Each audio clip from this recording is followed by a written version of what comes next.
Uncle Tim's. It's all good.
So since the hydraulic pump has to be mounted horizontally, this plate isn't going to work. So I made another plate, weld on here, drilled out the holes for it. I'm going to weld this on here and then weld a brace underneath it to brace it up. And then I'll be able to attach the hydraulic pump flat right here onto this. So that's what I'm doing right now. And this trailer is dead level. I've got the bubble level on there and it's right smack in the center. So I'm going to use this level to make my line across here so I know where to place this plate.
Alright, well, we had a little bit of rain, but it's cleared out now. I've got this plate dried off. I'm going to go ahead and get the hydraulic pump mounted on here, get this thing put back together.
Well, my new hydraulic cylinder was supposed to come in today. I'm going from an 18-inch stroke to a 24-inch stroke. And it was supposed to arrive today, so I pulled off the old cylinder.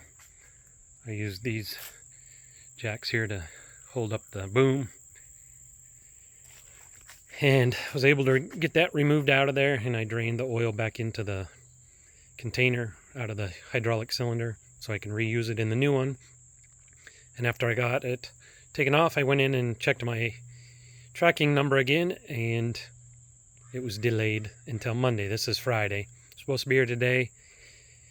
Now it's been delayed until Monday, so this is gonna have to sit here like this until Monday when that new one comes in. And not sure if I'm gonna be able to get these jacks to lift it up high enough to get the new one in there, because it's gonna be longer, so the boom's gonna have to be at a slight upward angle when it's in its resting position. So I might have to pull these wheels off again and then lower the trailer back down as low as I can get it to be able to get this boom up high enough to be able to fit the cylinder in there. But guess it'll have to wait till Monday. Find out then. Stay tuned.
Alright, I got my new hydraulic cylinder in there, 24-inch stroke, and it reaches up pretty high. So that string that's attached up there, it's got these washers here on the bottom, is 14 feet long, so we're 14 feet above the ground to the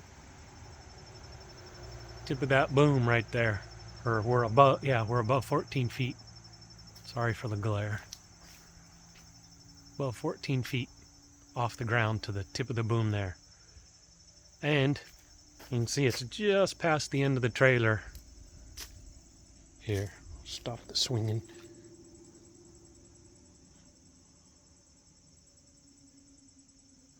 So it's about a foot or a foot and a half past the end of the trailer there. Looks longer than it is from that angle. Anyhow, so it's just past the end of the trailer.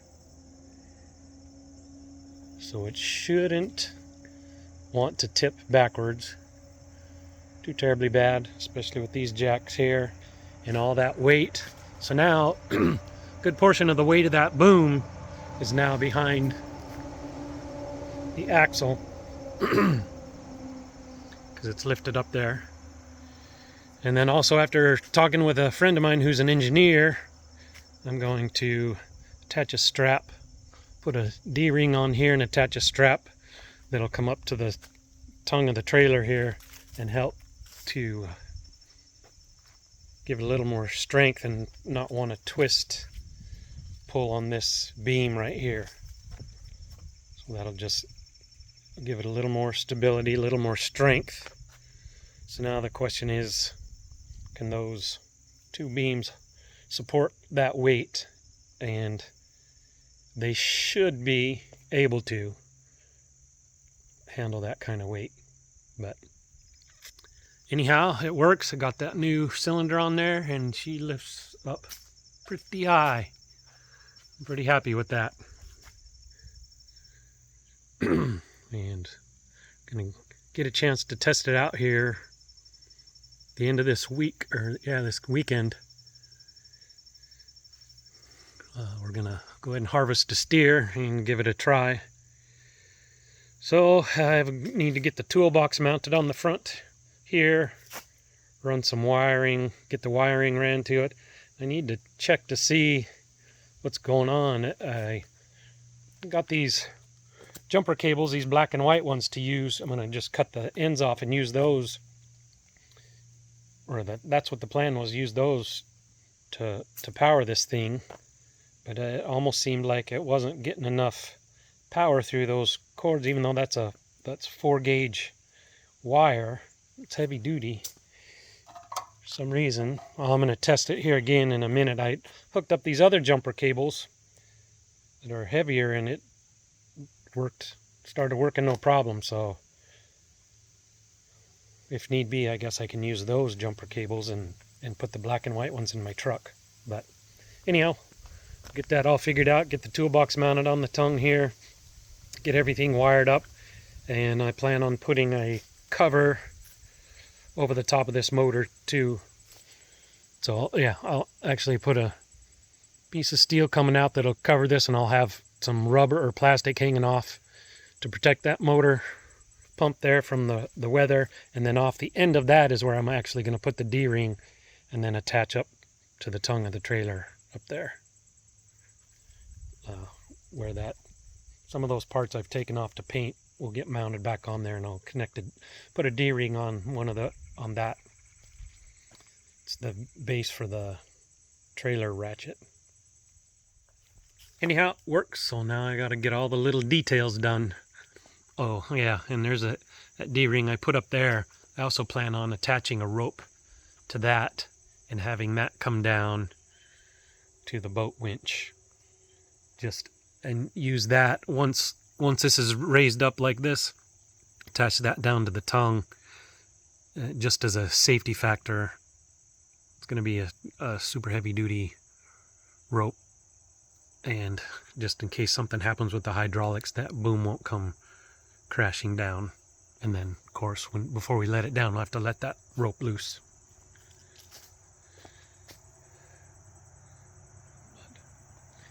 It works. Well, let's lower her down. We'll go ahead and get that on film.